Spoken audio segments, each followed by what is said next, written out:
नमस्कार दोस्तों, एक बार फिर से स्वागत है आपका स्मार्ट आयुर्वेदा हेल्थ में। दोस्तों, आज हम बात करेंगे एक बहुत ही गंभीर विषय पर। और आजकल के समाज में ये बहुत तेज़ी से इस प्रकार की बीमारियां फैल रही हैं, जिसको मधुमेह कहा जाता है। अब ये कैसे होता है और इसका उपचार क्या है और क्या क्या सावधानियां हमें बरतनी चाहिए मधुमेह हो जाने के बाद, इन सारी चीज़ों की जानकारी आपको इस वीडियो में मिलेगी। तो चलिए दोस्तों शुरू करते हैं। सबसे पहले जानते हैं कि मधुमेह होती कैसे है। मधुमेह को दोस्तों इंग्लिश में डायबिटीज़ कहा जाता है। इसका सबसे प्रमुख कारण है कि हमारे शरीर के जो पाचन तंत्र हैं उसमें एक ग्रंथि पाई जाती है, जिसको हिंदी में अग्नाशय बोला जाता है और अंग्रेजी में जिसको बोला जाता है पेंक्रियाज। दोस्तों, इस ग्रंथि में एक 3 तरह की सेल्स पाई जाती हैं, अल्फा सेल, बीटा सेल और गामा सेल। तो उसी एक बीटा सेल से इसमें एक हार्मोन सिक्रीट होता है जिसको इंसुलिन कहते हैं। दोस्तों, किन्हीं कारणों से ये हार्मोन या तो बनना बंद हो जाता है बिल्कुल, या इसका जो सिक्रीशन है ये कम हो जाता है, जिसकी वजह से जो ब्लड में ग्लूकोज की मात्रा है वो बढ़ने लगती है। अब दोस्तों, हम जो भी खाते हैं उसका ग्लूकोज बनता है और वो हमारे ब्लड में मिल जाता है, और वो ग्लूकोज जो हमारे शरीर में एब्जॉर्ब हो जाता है, यानी जो भी कोशिकाएं हैं उनका यूज कर लेती हैं, वो तो यूज हो जाता है। बाकी जो बचा हुआ ग्लूकोज रहता है, इसी हार्मोन इंसुलिन की वजह से ये ग्लूकोज फैट में कन्वर्ट हो जाता है। अब अगर ये हार्मोन ना हो शरीर में या ब्लड में, तो वो ब्लड ग्लूकोज की मात्रा बढ़ाएगा। तो ये तो हो गई बात कि ब्लड ग्लूकोज बढ़ता कैसे है शरीर में।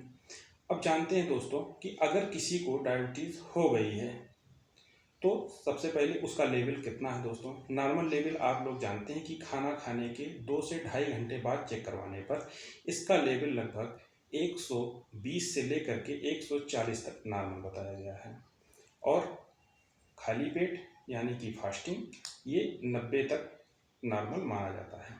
अब दोस्तों, किसी की मात्रा अगर मान लेते हैं कि खाना खाने के बाद अगर 140 से बढ़कर 170-80 तक पहुंच गई है, तो ये बिल्कुल शुरुआत है। इसमें बहुत ज़्यादा घबराने की ज़रूरत नहीं है। आप कुछ अपने आहार में बिहार में सुधार लाके इसे बिना दवा के ही ठीक कर सकते हैं। अगर आपके ग्लूकोज की मात्रा ब्लड में 200 मिलीग्राम से ऊपर हो गई है, तो फिर आपको तुरंत जो है दवाओं की आवश्यकता पड़ती है। दोस्तों, क्या करें अगर आपका ग्लूकोज लेवल बढ़ा हुआ है और वो शुरुआती अवस्था में है, तो इसके लिए आपको क्या करना है इसके बारे में आइए जानते हैं। दोस्तों, सबसे पहले क्या करना है कि यदि आपका ग्लूकोज लेवल ब्लड का 160, 170, 180 तक है, तो सबसे पहले आप अपने खान पान में परहेज तुरंत शुरू कर देना चाहिए, जिसमें आप 3 चीज़ों से बिल्कुल परहेज कर दें। पहला शक्कर, दूसरा मैदा और तीसरा है सफ़ेद नमक। दोस्तों, अब ये ना खाएं तो करें क्या। शक्कर की जगह आप गुड़ का प्रयोग करें, मैदे की जगह आप आटे का प्रयोग करें, वो भी चोकर सहित, और तीसरा सफ़ेद नमक की जगह आप सेंधा नमक का प्रयोग करें, जिससे आपका